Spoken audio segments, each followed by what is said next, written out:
And welcome in to Snap, Tackle, and Flop, the new college football podcast where we talk about everything around college football. I'm Keshawn, and I'm joined here in the booth with my buddy Tyler How you doing? and Leo. Hello. All right, let's get it going. So it's supposed to be a college football podcast, but we're not going to spend too much time on the rest of college football. This is going to be the SEC edition to kick off the season, but we'll start off with little Miami, Florida talk from last week. What did y'all think of the game? Well, kind of like what everyone's been saying. It was a crap show. You saw both teams very heavily trying to lose the game they were playing. You saw boneheaded penalties, missed assignments, very many missed tackles, extremely high amount of missed tackles. But all in all, I think Florida was a bit better than the result. I know it sounds SEC homerish, I guess, but it definitely looked like they threw away the game a lot more opportunities than Miami did. Leo, I feel like crap show wasn't the word you wanted to lead off with there to describe Florida. Yeah, I'll call it a shit show. It was a shit show. Well, you got to look at something though, man. Here's the thing. Florida, they lack this number one word, which is discipline.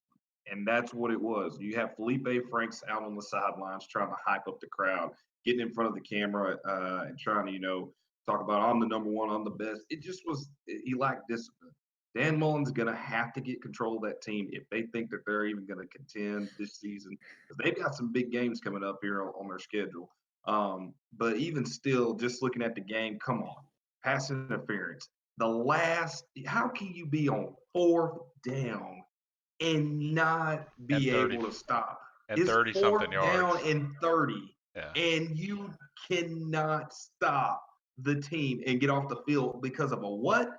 Pass interference call. And not just once, 3 times. Come on now. So Florida's going to have to – they got a lot of mental errors. They're going to have to clean up a lot of stuff. They got a bye week this week, but next week, when heading into week 2, they're going to have to clean it up a whole lot. Yeah, the classic bye week 1 of the regular season. I feel like that's really all that needs to be said about Miami, Florida. I think a lot of people watch that game. They know what happened, and if they're like me and they're going through a transition with their television provider right now, then they probably read about it and they probably know that it was. How did you put it, Leo? A shit show. Hey, it was fun to watch the beautiful disaster that is college football. Hey, that was a disaster, baby. I don't know what that was. That was a disaster. So let's get to the main event this week. We're going to focus on the SEC like we teased last week. So I guess, we've all talked before the show and it wasn't really a surprise. We all have Alabama and Georgia meeting in Atlanta again this year. But that's, we're not really going to talk about Alabama and Georgia. Those programs are good. They're going to win most, if not all of their games in the regular season. What's more interesting is who else has a chance to make it to Atlanta if Alabama and Georgia slip up. So, Keshawn, who do you have going to the East instead of Georgia if the Bulldogs don't make it this year? I know I just dogged them out, but I'm going to pick Florida.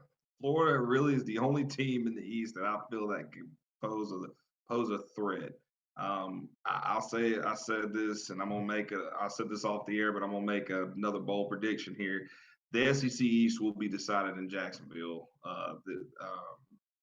in November 3rd, I think it is, or November 2nd, whenever that game's played.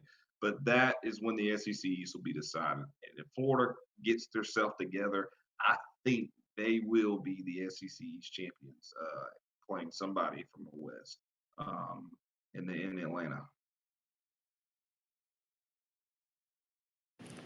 Leo, who you got? Do you agree with Keshawn? You think it'll be Florida? I actually don't, and you're going to be surprised with this one, but I've got Missouri. Mizzou? Mizzou. So Florida really was not impressive, and I think they could get better, but the biggest thing we were looking for was for Felipe Franks to get better, and he did not look better. He didn't look worse, but he looked like the same Felipe Franks we saw all throughout last year. And beyond that, they have to play some pretty tough teams, including Auburn in the West, of course, which I think is going to be a big loss for them. Now, Leo, Then you after know, that, what it came down to was Missouri and South Carolina for me, and I think South Carolina is going to be better than Missouri. However, they have to play Alabama and Texas A&M, which I think they lose both those games. Missouri, let me show you what they got in the West. They've got Ole Miss and Arkansas in the West, which I think is a slam dunk for them. they got the Maybe Arkansas not Ole Bacon Bill. Miss. Ole Miss is still a mystery to me, but I think they got the Arkansas one down pretty easily. So I'm gonna pick Missouri for my second team in the East. Okay, we've all got three different then because I've got Kentucky team that is second most likely to make it to Atlanta after the Bulldogs.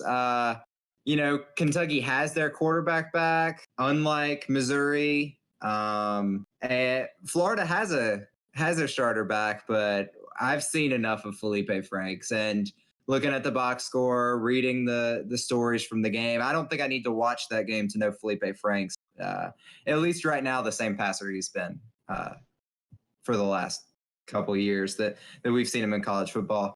I think that Kentucky sort of achieved maybe their peak last year, and that was sort of what the program's been building to. And I'm not expecting the program to have another 10-3 season this year, but I don't like how the schedule shakes out for a lot of the teams. Florida would have been my pick, but that performance by the Gators against Miami, I'm not going to trust Florida to close out down the stretch. I think they've got a blunder or two coming their way, and the Gators don't look like the team that can beat Georgia. So I'm going to pick Kentucky as the second most dangerous team in the East right now.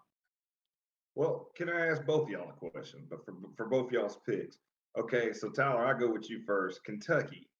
What makes Kentucky a more built team than Florida or Mizzou? Just because I feel like Kentucky has the biggest holes on their team to fill. They don't have Benny Snell. They don't have a lot of that depth.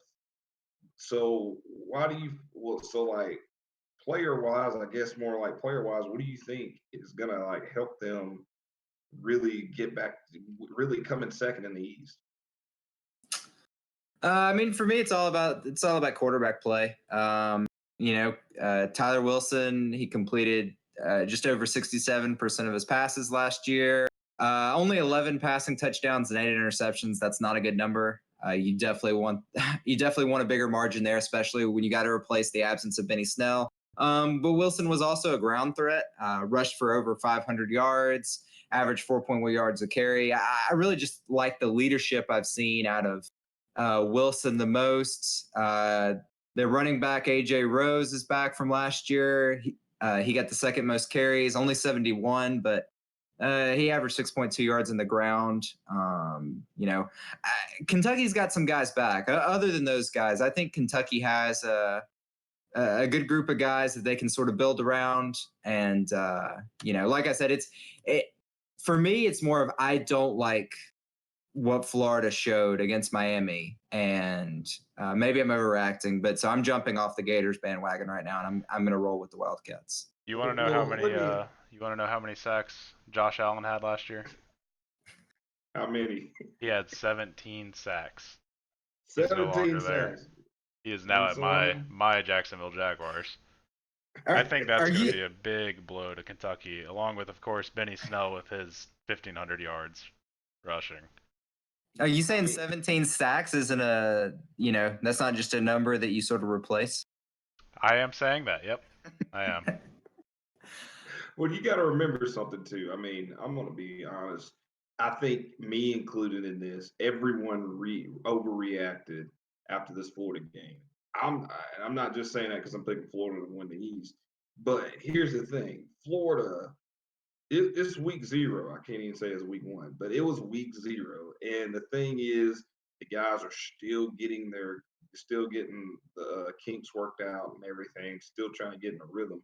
But that doesn't mean that they can't turn it around. They just got to. But the thing is that I see here is Florida is gonna have to really get themselves in a position to prove themselves, and I think they can do it, but I think we're overreacting because it was just week one. And who's to say Miami isn't a good team? From what I've seen Saturday, all we know from Saturday is this: preseason ranks are BS. That's basically what I've heard, what I've seen. I don't really completely disagree with you there. Um, However, I think it was very clear that Felipe Franks has not helped Florida propel themselves above what they were last year. And that's And true. my biggest reason in putting Missouri over Florida would simply be schedule. Florida having to play Georgia, of course, they all have to play Georgia in the East, but then also Auburn and LSU. I think they lose all three of those guaranteed. Then And against Missouri, they have to play at Missouri. Missouri's only guaranteed loss I see right now is UGA. So the great thing about what you just mentioned with Florida's schedule is if you look at when those games happen, home against Auburn, first week of October, next week at LSU, next week at South Carolina, then bye week, then in Jacksonville against Georgia, and then Vandy, then Missouri. So the toughest part of Florida's schedule is going to be Auburn, then traveling to LSU, then traveling to South Carolina. Those are going to be 3 games right in a row. And so I agree. Schedule, for me, schedule is another knock against the Gators. And it's one thing I like about Kentucky. This is how Kentucky's schedule is going to end. After they play Georgia on October 19th, Kentucky's going to host Missouri. Then they host Tennessee, then trip to Vandy, and that's going to close out the SEC schedule. So, Kentucky will start their SEC schedule by hosting Florida on September 14th. So Kentucky gets to host both of y'all's picks, Florida and Missouri. And I think ending with a home game at versus Tennessee and a road trip to Vandy is a pretty light finish. So I think that alone puts just the 3 finish games puts Kentucky in a good chance to finish with 3 straight wins in SEC play. Kind of hitting off that schedule real quick, and I'll be quick about it. But here's the thing. Yeah, you're right. Florida's got a grind there in October, but I mean, we're not going to say from last year. But here's the key. I think Florida of those games, Florida could probably only drop one of them and still be in position. The thing is, the Auburn game, I'm not really too sold on that. But the LSU game, we don't know how Joe Burrow is going to be. Of course, those guys are going to be looking for revenge from last year, but I mean, hey, I think Florida has a good chance of beating 2, if not at least 2 of those teams. Not all 3, but at least 2 of those teams in that schedule. So we'll see. It's going to be an interesting season. Leah, did you have anything else you wanted to say about the schedule? Because he mentioned Auburn, and I know that's a topic we want to get into with some length. We can get into that, but I do want to say that LSU is essentially just a beefed up version of Florida with a very good defense and a crappy quarterback, but their crappy quarterback's a little bit better than Felipe Franks. And I think they can actually tackle, unlike Florida. Not sure. Hey, they got that brand new facility down there, so they better be able to tackle. I'd agree that I'd have Joe above Felipe. If I was going to rank SEC quarterbacks, I'd have Joe Burrow head and shoulders above Felipe Franks at this point. Definitely. He is average, though. Average Joe. So let's get in. So I guess before we talk about Auburn, does anyone have Auburn as one of their teams in the West? Absolutely not. I'm going to be honest with you. Auburn's got a schedule similar to Florida's in the way of the grind it goes, but I'm going to be honest with you. Auburn to me is going to be that team that just shows up in November, losing maybe 2, 3, or 3 games at that point, and then could just win every one of them, get leading into the Alabama game. I'm gonna be honest with you. I don't see Auburn being consistent enough to really be able to win the SEC West. I see what you're saying. I think, however, I get what you mean by the schedule. It is a grind. They got to play LSU, they got to play UGA, they got to play us, and then in the west or the east, they got to play Florida, of course, which is at Florida as well. So that'll be difficult. My biggest, and of course, they open up with Oregon, which I think is going to be a huge game, but that's irrelevant as far as SEC West standings. To be clear, when Leo Keshawn says us, they're talking about Alabama, just in case. Yeah, I apologize. Yeah, sorry about that. But yes, they do have to play Alabama. Look for Leo on the sideline. Yes, I will be there. Actually, yeah. But along with that schedule, this is one of those odd years, odd being the number is odd, where they have both Georgia and Alabama at home. And we know some magical crap happens. Some awful, horrible, magical crap happens at Jordan-Hare Stadium when they've got Georgia and Alabama back to back. Well, not back to back. They got a cupcake in between. But I think that'll make it a lot easier because especially in both of those games being rivalries, one of them being the oldest rivalry in the South and the other one, of course, being the Iron Bowl, the best rivalry in the country, that home field advantage makes a huge difference. So I would say there's a good chance that Auburn can pull out victories in one or both of those games. My only caveat to that is this. If Auburn was to win, just say against Alabama or Georgia in that case, then then wouldn't that be in the same position as we were in 2 years ago where, Auburn beat Georgia and they ended up into the SEC championship and getting spanked against Georgia. So my thing is this: I don't think Auburn is gonna be able to be that consistent. Yes, Gus is gonna call the plays at least at the first part of the season, but still, the key is I don't think Auburn's gonna be able to hang in there and hang 10. I mean, we know the ground of the SEC. We all love watching SEC football, but the thing about it is, come November, you're going to be tired. And I don't think Auburn can go 4 quarters against a Georgia and then an Alabama. But like you just said, Jordan-Hare, it's a magical place. And there's some unfortunate things that happen there, but I just don't see it happening this year. I want to have an opinion on this, but I also don't. I don't want any part of this conversation with Auburn. I think there's a lot of history that would suggest that either one of y'all could be right about Auburn this year. And I think that even after watching Auburn play Oregon, I don't think we'll have a clue what this team is going to look like in November. Auburn has just historically, in the last decade or so, if not longer, just been the most unpredictable team from start to finish. And I think Auburn could win on the low end 4, 5 games this year. And I think on the high end, Auburn could win 11. So somewhere between there.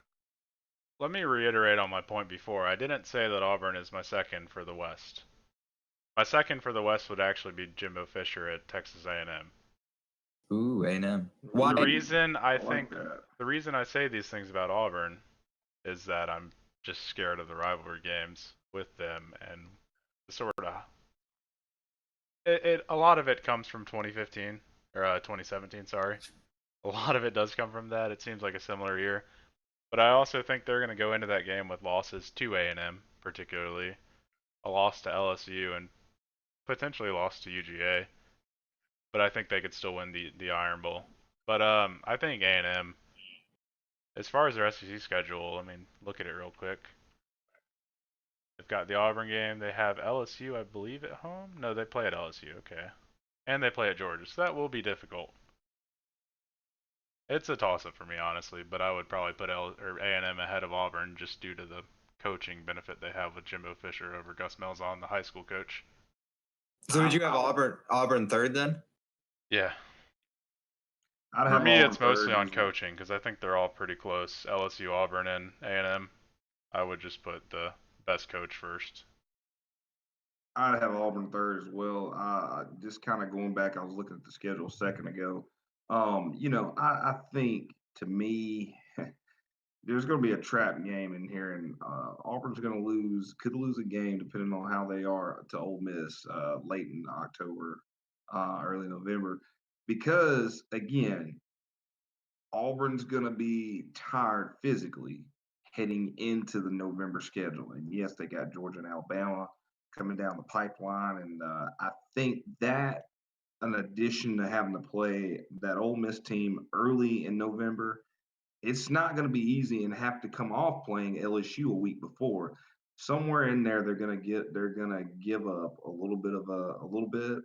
And I think that's just where they're gonna kind of the whole Castle's gonna fumble. So, yeah, It's a tough schedule, but I like I like how Auburn's bye weeks shake out.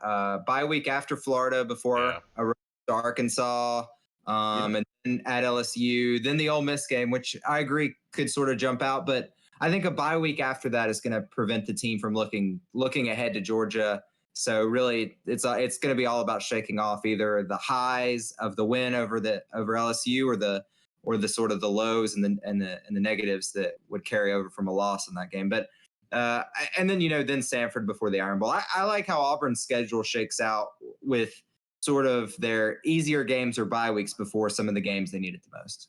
Oh, it's a very tough schedule, but we're gonna see what they're made of. Who's your second team in the West, Keshawn? I gotta go with Texas A&M. Texas A&M, I think, is gonna be battle tested just because of this fact. They got to play Clemson early on in the season, which I know that's out of conference, but Texas A&M, buddy, I'm gonna tell you, they are really gonna be the second best team in the West. Now, I will say this: Alabama has to go to College Station this year. Historically, Alabama has played Texas A&M very close in College Station. We remember in 2017, I believe it was, when Alabama won 22-19, and really that was a close game there. And I think the year before it was kind of closer as well, at least for most of the game. But all that aside, I think Texas A&M with Coach Jimbo Fisher is going to really run the table, and they're going to be battle tested week 2 against Clemson. So Texas A&M is going to be the team to beat. I don't know if they can beat Alabama, but if they don't beat Alabama, you can best believe they're really just going to run the rest of the season and make it something. So I got Texas A&M number 2 in the West. I hate A&M's schedule. I have the Aggies finishing 4th in the West, and I kind of wonder if that's too high. Too high. They're going to end the season at Georgia and then at LSU. It'll be rough. I mean, here's the thing. The Georgia game and the LSU game, LSU, we know they got bad blood. And LSU wants revenge after that 7 overtime game, which was a great game. If you haven't seen that, go watch it somewhere. But LSU is going to be the game that I think really solidifies their season, just because it's a rivalry game between the both of them. But even still, come on, Texas A&M has got it to where they have got the team to be. They came in second in the West last year, but they've got the team that can contend with Alabama. They got the team that can really just go out there and really shake things up. Hey, I'm going to make a bold prediction here, not conference related. I think Clemson falls to A&M just because they're such a better team, and A&M has got that team that can really run and be a good grind in the SEC. They can really get through the SEC grind. Now they're going to drop some L's a couple along the way, but could they be a 10-win team this season? I don't think it's out of the question. Before we jump on that Clemson hot take, A&M in SEC play lost to Alabama last year, lost to Miss State last year, lost to Auburn last year, 7 overtimes with LSU, overtime with Kentucky. So second in the West last year, but by that much, just a thin margin for them to take second. So, Leo, you want to comment on Keshawn's hot take already? I mean, hey, hold on 1 second. Hey, close on the counts and horseshoes and hand grenades, so it's okay. It doesn't matter. This is college football. Did you mean that A&M was better than Clemson? Is that what you said? I know. I said A&M has the ability to be better than most people think, and I think they're the second best team in the West. That they're the only team in the West that's built like Alabama that could take on a Clemson and beat them. So, So I see what you're saying, and I kind of agree with that actually. I think I wouldn't pick them necessarily to beat Clemson, but I definitely think they could beat Clemson. I mean, it is in Death Valley this year, which will obviously make it difficult. But I mean, they gave Clemson the best game of anyone last year, despite being a pretty bad second best in the SEC West. And I think they're going to be better this year with Kellen Mond having more experience, and I don't believe they lost very much. But my main thing in saying this is that over this last several years of seeing Clemson in the late stages of the college football playoff, every year they've had a lot of regular season tests where against far inferior teams they have struggled heavily. I don't think I don't think they put themselves all the way up to their full potential in their regular season. Albeit last year they didn't play with what's his name, Jody Foster playing quarterback, but again, they do have some very strong tests during the regular season. I mean, let's be honest though here, and I'm not trying to get outside the conference, but I will say, yeah, Clemson and Texas A&M. This game right here is really going to tell us what Clemson's made of. Is Clemson that good of a team, or is the ACC that weak? I think it's both. But here's the key: Texas A&M is going to be the only real opponent that Clemson faces. Really, even this season, I'd say before during the regular season, excuse me. But even then, come on, Maybe till the Texas championship. A&M. Yeah, Maybe at least they the draw Notre championship. Dame again. At least to the semifinals and the championship game. But the thing is, I don't see them being able to really. I don't see anybody really being able to handle Texas A&M the way that they're supposed to be handled. Excuse me. I don't see anybody really being able to handle Clemson other than Texas A&M, and that's why you're going to see that the SEC this year is going to be a stronger conference, but not even just a stronger conference, that they can go to distance with these out of conference teams. So we'll see. I agree with y'all that A&M is probably easily the hardest game on Clemson's schedule. I'm not going to go as far as Keshawn to say that I think the Aggies are going to be right in that game necessarily. I want to see some real football before I'm willing to give A&M that much credit. Like I said, I have them down in fourth in my standings in the West. So I'll sort of talk about who I have as second in the West. I think the team most likely to make it to Atlanta to represent the Western Division, except for Texas A&M, I've got LSU, and I think y'all are probably gonna hate that, right, Leo? Oh, I mean, I'd have them right there, pretty close to A&M. Like I said, I just based on coaching alone, I'd put A&M above LSU. But between those three teams, I'd have them right there. From a coaching standpoint, I would absolutely agree that A&M deserves to be there. I think it's all about the schedule. And when you look at LSU's schedule, I think they might have the easiest schedule in the SEC West. Conference play, they're going to start off at Vandy. Then they host Utah State. Then they get Florida at home. Then they travel to Miss State. Then they get Auburn at home. Trip to Bama. Trip to Ole Miss. They get a bye before Bama, but then Arkansas and A&M at home. I think getting A&M and Auburn and Florida at home and having one of your road games be Vandy, I think that's just going to set you up for a pretty favorable schedule. down the stretch. Yeah, it does look like quite a nice schedule. Ole Um, Miss and Vandy as road games. Granted, Alabama is a road game. yeah, I just think I just think that finish, especially if LSU can shake off the results of the Bama game either way, at Ole Miss, home against Arkansas, and then home against A&M. I just think the schedule works out well. I wouldn't be shocked if LSU starts off just looking at their whole schedule. I think 5-0 it isn't that much of a stretch, and I think even 6-0 beating Florida and 2-0 in SEC play. I think that's more likely than not, the 2-0 in SEC play. So I just think that starting off 2-0, ending with that sort of slate, I think that sets up LSU with a great chance to be second in the West this year.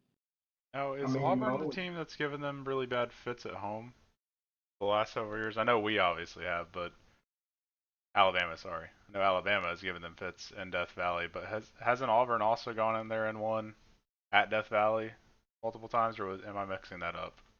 Is it that Auburn's lost a lot at home against LSU? LSU won last year on the road at Auburn.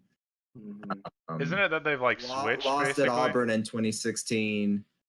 LSU has won all their home games with Auburn. Oh, really? Okay. I'm looking back right now. I think going back to 2013, LSU hasn't lost to Auburn. A lot of those games have been close. Yeah, LSU won at Auburn in 2012. I bet they lost, and they lost in 2011. Okay. I don't know. I mean, they won at 2011. So yeah, Auburn hasn't had that much luck against LSU lately. I think Auburn, to me, is just one of those teams that I think they just can upset anybody.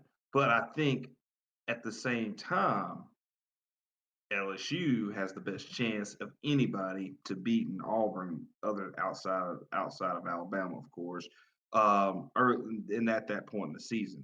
And LSU, I think, does have a really good potential to be the second best team in the West. But again, I'm going to have to go back, and I know this is pretty good scapegoat here.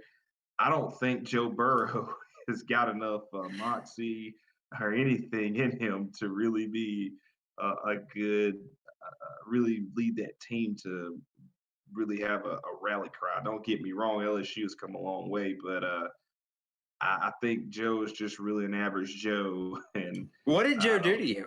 What did he do to hurt you so badly?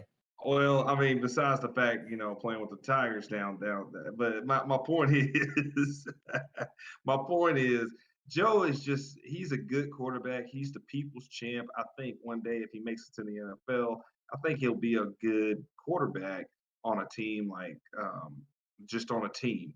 But the thing is, I don't think he has, even though he has a lot of heart, he has a lot of grit, I don't see him being able to really just carry this LSU team to a championship of any kind. Maybe to a New Year's Six, but not to a championship. So,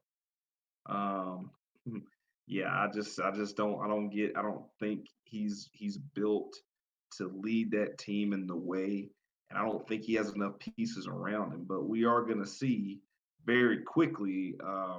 I think. I'm looking at their schedule right now. We're going to see very quickly at that Texas game on September 7th how how powerful and how good he is as a leader. So, well, let's just settle this since Keshawn mentioned Texas. Do any of us think Texas is back? Were they ever really here? Hey! Come on, we got the steer horns up, man. We're gonna have to let them rock. If they were ever here, then no, I don't think they're back. Hey, I'm not impressed by a win against an unmotivated Georgia team. They've been down for 10 years, man. When Bama came through and ripped them up and took out Colt McCoy in that championship game, Texas has been down ever since. And Charlie Strong tried to bring that team back, and they won some pretty emotional games. But I'm gonna be honest with you, I don't I do not see Texas not being the best team in the Big 12 this season.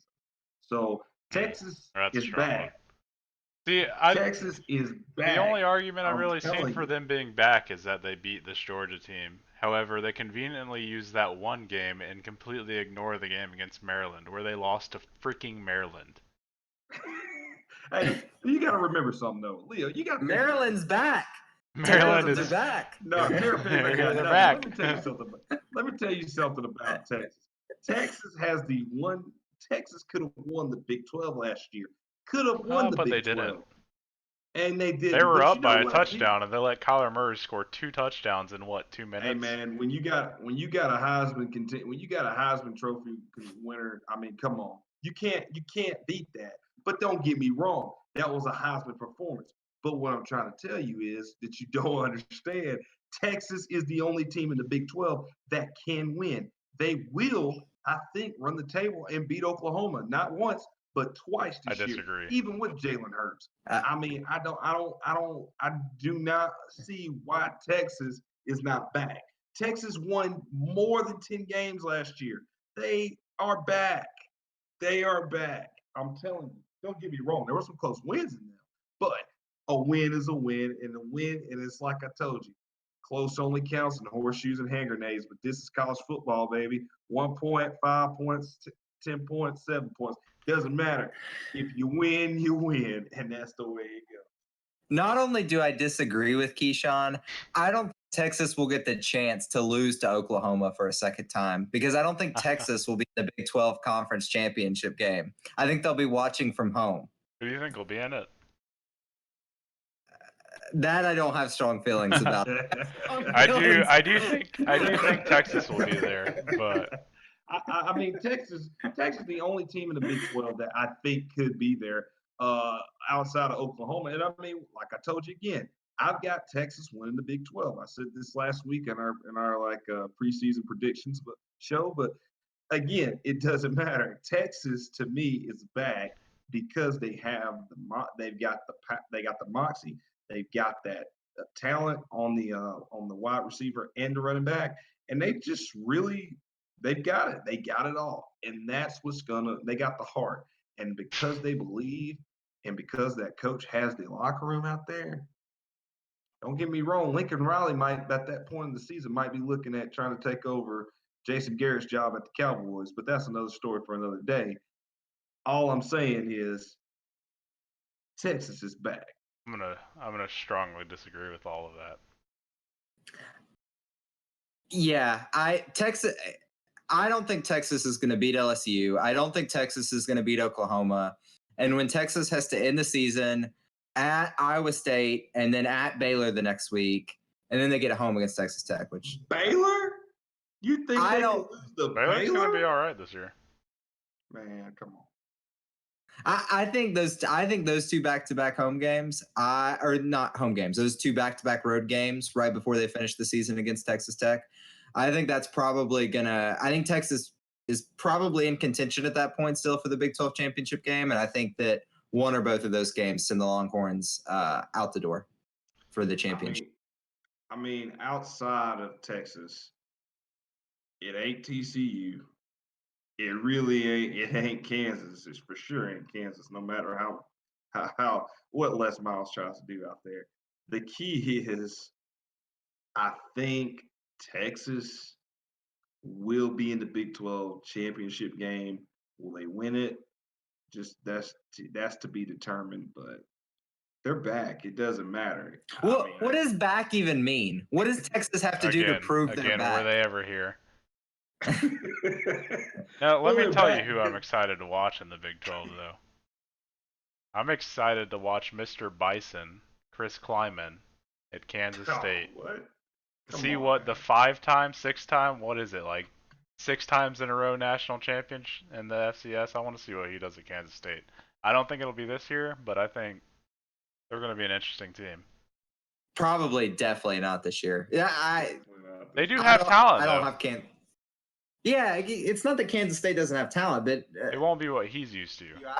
I think it's gonna. I think I think, however, that coaching staff is going to do is going to be more reflected in year 2 and year 3, which is true of all coaching staffs. But I definitely agree that I don't think that's going to be one of those that people are surprised by in year 1. But again, where somebody him and Les Miles are going to make the Big 12 a lot more interesting, I think. Oh, for sure. The Big 12 is actually going to be could rival the SEC here in a couple of years just I because don't of know the about coaching that. that's out there. But I only say that I say that because of the grind. Don't get me wrong. I'm not saying that they'll be able to win against SEC teams, but I am saying grind wise, I feel like it'll be a competitive conference. Well, since we're talking about it, November 2nd, that's when Kansas State travels to Kansas. So circle your calendars now. I'm going to watch that game. Be all over it. That'll be our bye week, too. Alabama's bye week, sorry. Man. Oh, my gosh. You'll also get the chance to watch Kansas State match up against an SEC team when they play Miss State on September 14th. If Miss State actually has any motivation against that game. I think speaking, kind of going into another topic real quick, sanctions. Miss State this year, I think, is going to be a team that's not going to be motivated to play here in the SEC, but now, are they postseason see. banned? Yes, they are postseason banned, I believe, this season. Don't cheat, kids. The stats guy on Yeah, they're as far as I can tell, they're postseason banned because a little bit of cheating that was going on. So they're things are not looking good for the Bulldogs over there. So I think Joe Moorhead's going to have to end up motivating that team more than usual. And I mean, don't get me wrong, that guy can come out bear hunting with a switch, but it doesn't matter. He's going to have to get those players to buy into his system, which last year he had a really good team built around him. But the thing is, come on, I mean, he dropped some games he should have won. So Joe Moorhead's really going to have to motivate that team right now within this season to really kind of turn the corner and at least go 6-6, even if they don't go to a bowl game. If they can get 6 wins out of this season, or 6 to 8 wins at least, I think that'll keep the morale going and hey, I don't want to undermine everything Keshawn just said, but if the Associated Press is a trustworthy source of news, Mississippi State's football program dodged a postseason ban and will bowl this season. Oh. Okay. That's good. Well, that's good. I was wondering, do you know if their quarterback transfer, is he a grad transfer? I guess it's kind of irrelevant. I was worried he might only have 1 year to start and not be able to go to the postseason. No, it looks like Penn State. It's good to go. Yeah. Again, I would just like to thank our stats department for looking that up. Yeah. Thank you. We appreciate saving us from that error. Clarification. Glad to get that clarification there. Speaking of, I was wrong last week. I said Michigan had like a 14-win streak against Ohio State. No, they only have like a 6 or 7 or something like that. I apologize. Oh, only 6 or 7, and we let that get through. It feels like it's been a long time though. We're giving today is repentance. We're getting repentance for our errors. So there we go. I don't even know how we got here. How did we talking about Kansas State? What? We went into the Big 12. Texas, I don't know why. Anyway. We were talking about LSU, so we got into the Big 12. Oh yeah, Texas. Okay, I think we're let's put the Texas's back talk to rest. That can be a huge topic of discussion the week before and the week after LSU embarrasses them and validates everything I just said. You heard it here first. LSU embarrasses them. Who do y'all think the worst team in the SEC will be this year? And yeah, let's just go with that. Let's start with that. Who do you think the worst team in the SEC? Arkansas. For the second year in a row, the Arkansas Bacon Bits are going to be. Can you come a little closer? The Arkansas Bacon Bits are going to be the worst team in the SEC. I'm sorry. Chad Morris does not have control of that team. That team has been going down the drain since Brett Bielema, and even before that, Patino. but Rick Petrino was there. But anyway, my point. You can call him whatever you want. I'm sorry, I can't ever call his name right. Anyway, that program has been going down for a while, and I don't see them being able to come back this season. Period. If Arkansas somehow or another wins more than, and dare I say it, 5 games this season, ooh, that's gonna be a turn because I don't see them getting out of their SEC schedule unscathed. I think they lose every game in conference play this year. So if I'm an Arkansas fan, all I'm gonna be just saying is I'll be looking forward to basketball season or something, but football ain't gonna be it for y'all this year. Yeah, I Since could see them winning Ole Miss, and that's it. since 2011, at least one SEC program has gone winless in conference play every single year except 2015 and 2016. So history would say that somebody's going winless. And so y'all, but Leo, do you think Arkansas? Do you agree with Keshawn that Arkansas is more likely to go winless than not? I think so, because the only winnable game I see for them is Ole Miss, but they play that at Ole Miss. So yeah, I would pick Arkansas as the winless team. And that's week 2. So you're saying Arkansas can basically pack in the season if they lose at Ole Miss in week 2. It's over. They might as well go ahead, yeah. Now they got Missouri at home, Hey. which maybe but I highly doubt it. So I think Missouri at home. I think if Arkansas is going to have the sort of disastrous season that I agree that Arkansas is probably the lock for maybe worst ACC team. But I think if they're going to go winless, I think Missouri is going to be their best chance at a win just because it's at home. I'm not as high on Missouri as you are. And I think Ole Miss is. I think I probably have a little more favorable view of Ole Miss than you do right now. I'm gonna be real honest. There's only one game outside the Ole Miss game that I think they can win in conference play.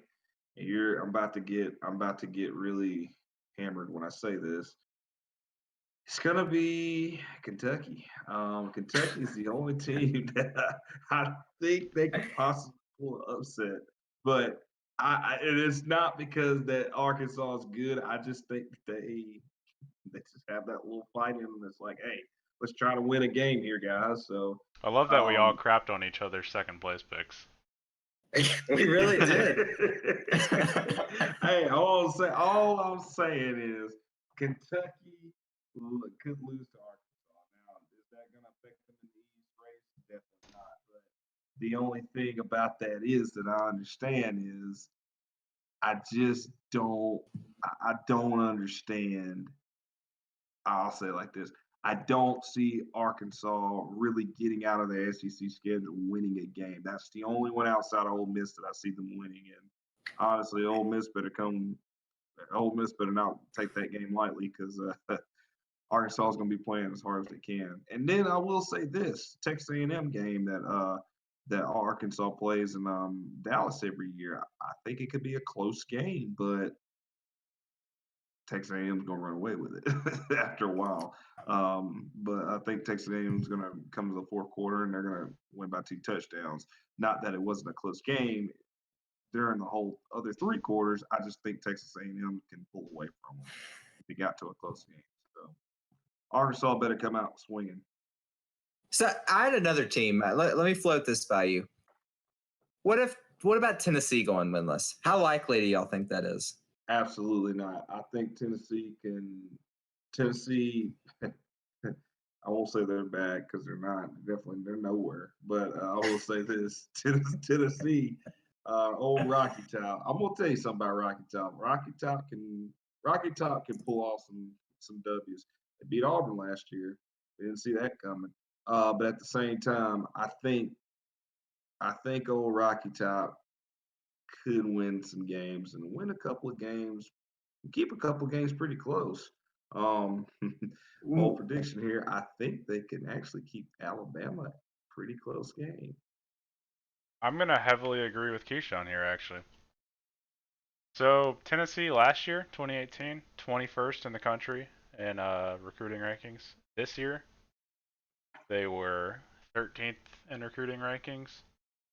Now I understand they were awful last year, but it's second year Jeremy Pruitt, and I think Jeremy Pruitt is a very good. I don't know how he is as a head coach, but he's been on 3 national championship teams. Yeah, The I think that's last, correct. because he was at Florida State when they won. He went. Oh, I know he went to Alabama, obviously. I think he went to. No, because I guess he didn't go to Clemson. He's been on at least 2, obviously. But his defense Pruitt was was. with Georgia staff. But Georgia didn't win a national championship. Well, They were good. Yeah, you're correct. I was just mentioning another staff he was with. Yeah, I was trying to remember if he had been to one, but regardless, I think Pruitt has been a very good defensive coordinator in the past, and I think that will translate to him being a good head coach this year. Obviously, not a world beater, not a top 2 or 3 team in the SEC East, but I think they'll be pretty good. I don't think they're going to go winless in conference play. Here's my problem with Tennessee. Here's what gives me. Here's the last 3 weeks of Tennessee's schedule last year. Tennessee beat Kentucky, number 11 at the time, Kentucky, 24-7. Then they lose 50-17 at home against Missouri.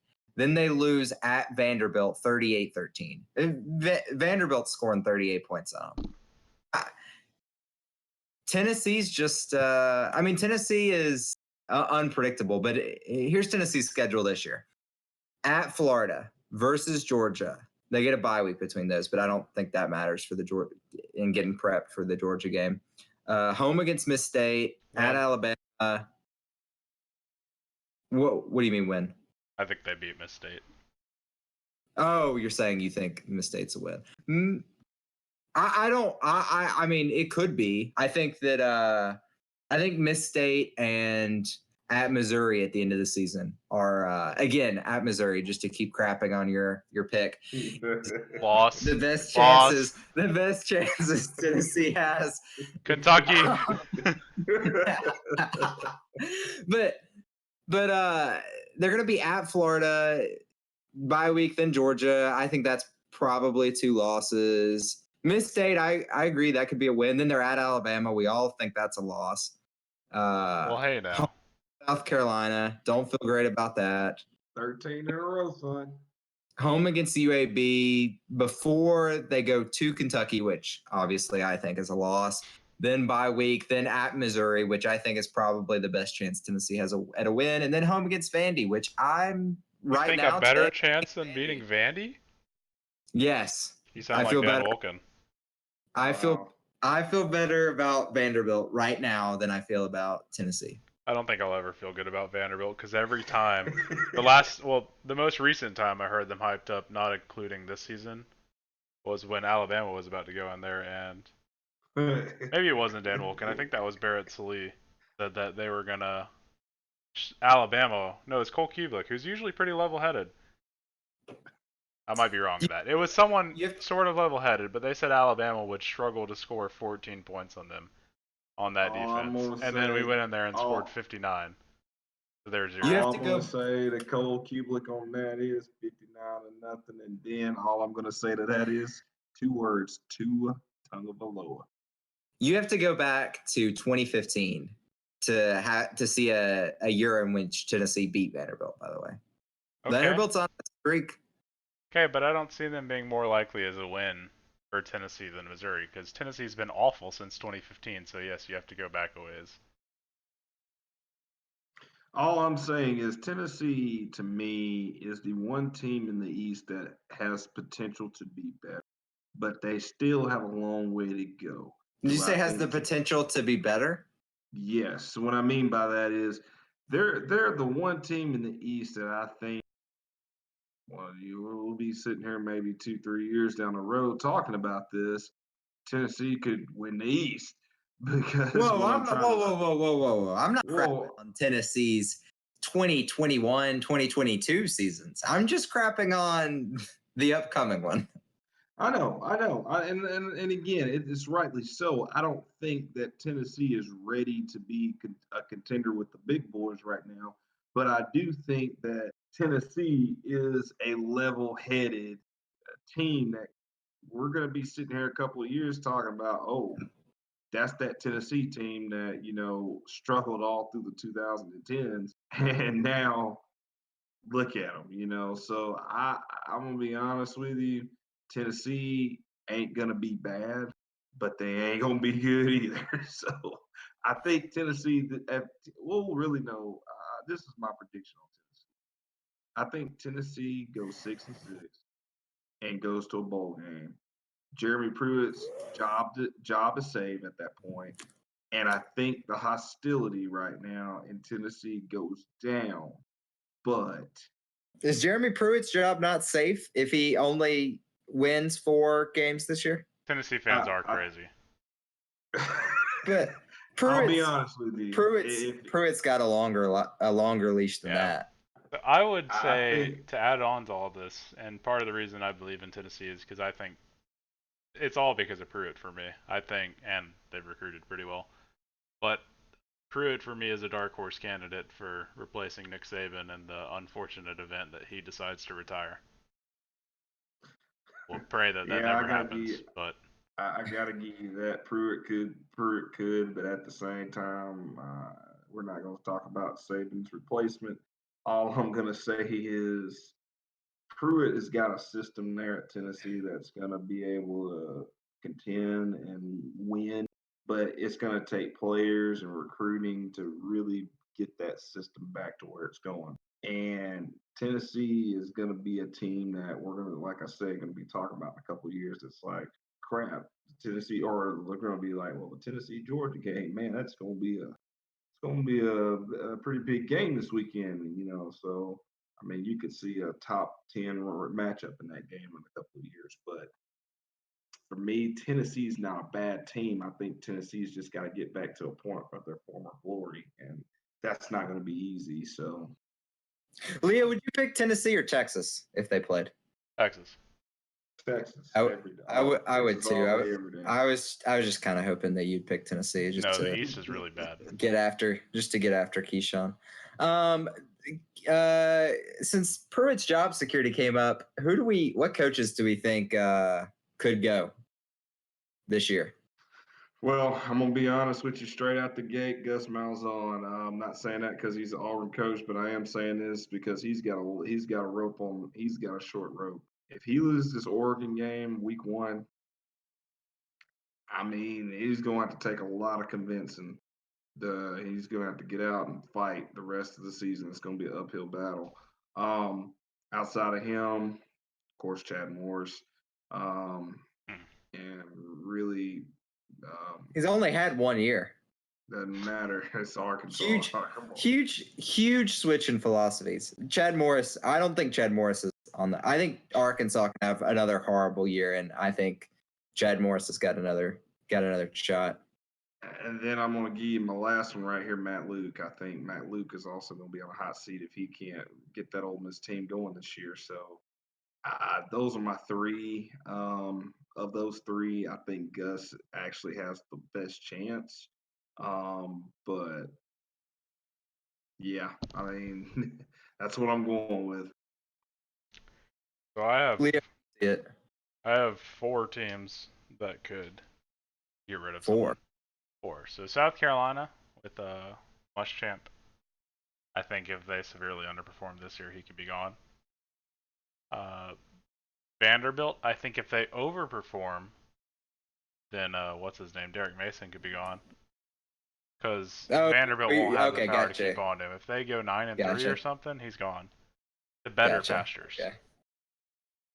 All right, and then LSU, I think if they only win 7 this season, I think Coach O, who's a bad coach, will be gone, as he should be.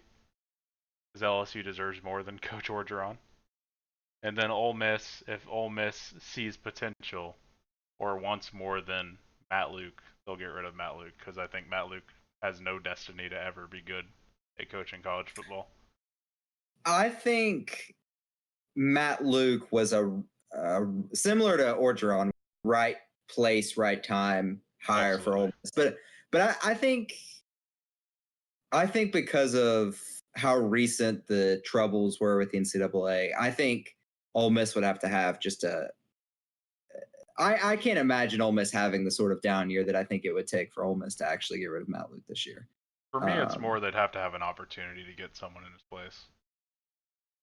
So you think it's not as much that he underperforms as much as it is there's a top coaching, not that Jimbo's going to be available, but like Art somebody Briles. be Jimbo Camp. Suddenly people are okay with Art Briles. But no, Ole Miss wouldn't dive back into that. Well, maybe they would, but they shouldn't. One quick thing I will say: Derek Mason, to me, I think at Vanderbilt. I just here's my thing. Derek Mason, yeah, if he underperforms, of course, I think they're gonna let him go. But how do you underperform at Vandy? I'm saying if he overperforms, he's going to do the same thing James Franklin did. That's what I'm saying. That's my point. I don't see Vanderbilt having high expectations about this season in football. If this was baseball, I'd be like, well, you better not lose at all. But, I think at the same time, Derek Mason's going to have to go to a bowl game at least, and I think he's going to have to. And I'm not talking Liberty Mutual, Taco Bell Bowl. I'm talking about he's going to probably have to go to like at least a semi decent bowl game. 8 wins, I think he'll be in good shape. He won't have to worry about anything. 6 wins, I think he's gonna, I think he's gonna have to do some. He's gonna have to really pull the trigger. So okay. So I agree more with Leo as far as Vanderbilt goes. I think there's different standards there, and I think Derek Mason has been doing a good job with the program, especially last year. Finishing overall 6 and 7. I think Derek Mason doesn't have to worry necessarily this year. Honestly, for me, just to sort of wrap up this, I don't think there's a lot of coaches. I think the way Auburn works is different than even other places in the SEC. I think Gus could be on the hot seat and he could get a big fat raise at the end of the year. This is his kind of year, man. He's on the hot seat. Yeah. I think it's crazy. I don't feel strongly convicted that any other coaches are on the hot seat. I think everyone else is either sort of outperforming or performing in line with expectations or hasn't been there long enough, like Chad Morris.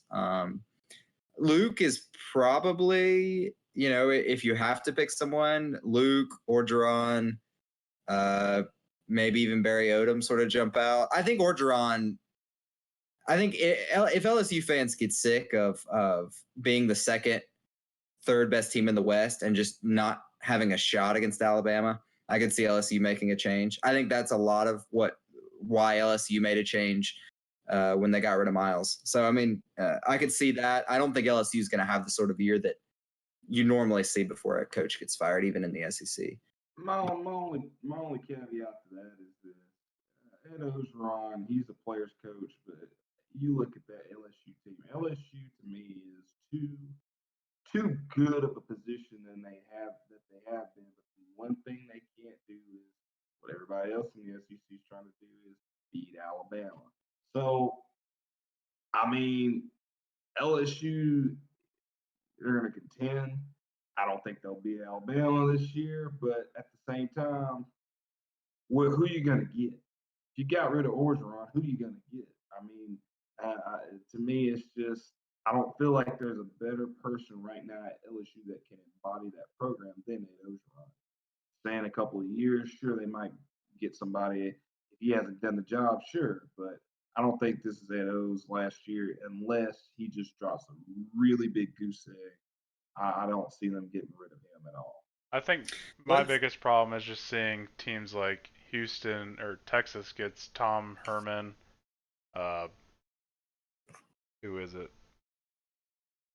Dang it, why is it blanking? But just you see LSU should be getting a really good coach as their replacement for Les Miles. That's what they should have gotten. But instead they get an interim coach and Ed Orgeron. I was gonna go with more teams like Texas. Like Texas got Herman. I'm blanking on the other ones, but there have been some other ones that have gotten much better, more respected. Oh yeah, No, A&M getting Jimbo Fisher was a big one, which LSU obviously Nebraska also got wanted. Scott Frost, Got Frost, which may, exactly. may work out. So Definitely a big name for teams going everything. out on a limb for more proven coaches, whereas LSU just settled for their interim coach in Orgeron, and I just all for the name of recruiting. I don't see it. I don't know. If he doesn't Um, change things this year, I think he could be gone. let's get out of here so we can sort of move on with our lives. Let's sort of end with games that we're most excited to watch, the sort of sneaky games. So not the, I think everybody's excited for the Auburn-Oregon game. We talked about Auburn earlier. I think there are a couple other games that sort of jump out as must viewing, or stuff that games that people are looking forward to, especially. But Leah, what's sort of a game that you're kind of interested in watching that you think people might forget's on? For me, it'd be Stanford versus Northwestern. I think that'll be a very interesting game, seeing what Stanford's made of, seeing what the Pac-12 in general is made of, because I think Stanford will be a good representative of the rest of the Pac-12. I think it'll be a surprise game for them, although they have, I believe, gone close with, or maybe even lost. I think they did lose to Northwestern a couple years ago, but I think the prediction right now is a 6.5 spread in favor of Stanford, but I do believe they might that game quite likely. And that's home for Stanford. Stanford's currently ranked 25 or in the country, and Northwestern's receiving votes, and they would be 30, I think, if you extended it out all the way. So Northwestern's a team that a lot of people view as sort of right there, but I wasn't even thinking about the Stanford Northwestern game, so I think that's a great one to sort of focus on. I'm gonna have to go with Virginia and Pittsburgh. I know it's the ACC. I know that the ACC is kind of, dare I say, a weak conference, but I'm gonna get a lot of flack for that later. But either way, I'm gonna say this: Virginia and Pittsburgh are gonna be, I think, at the end of the year, the two teams that are gonna meet Clemson uh, in the ACC championship game. I'm not so convinced that this game is going to tell us a lot, but I do think this game is going to be a stepping stone to really seeing who can stand up to Clemson and really be the other big team in the ACC. So it's going to be a sleeper game. I give you a pick. I think Virginia walks away pretty close on this one, but yeah, that's my pick in that game. But yeah, I definitely watch out for that one. That's going to be kind of interesting. Yeah, it's a coastal matchup. So Virginia Pitt, winner of that game, at the very least, takes sort of control of the division for the first part of the season. I'm gonna keep it in the ACC for mine. I'm interested in seeing how Virginia Tech does at Boston College. I think similar to Virginia Pittsburgh. I think someone is gonna have to be the second best team in the ACC after Clemson, and I think Boston College and Virginia Tech. More so, I have more belief in Boston College right now, but I think one of those teams could end up being the team that sort of is the number 2 behind Clemson this year. And depending on how Virginia Tech does, Virginia Tech's in the Coastal, so Virginia Tech could very well be the team that Clemson plays in the ACC championship game, which we all expect the Tigers to be at. So, if it's not the winner of the Virginia-Pittsburgh game, it might very well be Virginia Tech if Virginia Tech can start off the season with a win at Boston College. And I think Boston College is probably one of the Syracuse is there in the Atlantic Division with Clemson, but I think after Syracuse, Boston College might be the team I would be most interested in seeing match up against Clemson. So I think that's sort of what our picks are about, is just who's gonna be the best chance against Clemson in the conference. I think that's a good place to leave it here for this week, though. It's, those are 3 games we'll watch. We're not going to do picks. We might get into that later in the season when we know more about these teams. But at this point, it's just a bunch of speculation. But I'm ready to get to watching football. Football is here, boys. It is week 1, no week 0. Get that week 0 out of here, man. It's week 1 of college football, baby. Welcome back. Yep. I can't end it better than that. All right, y'all. Take it easy.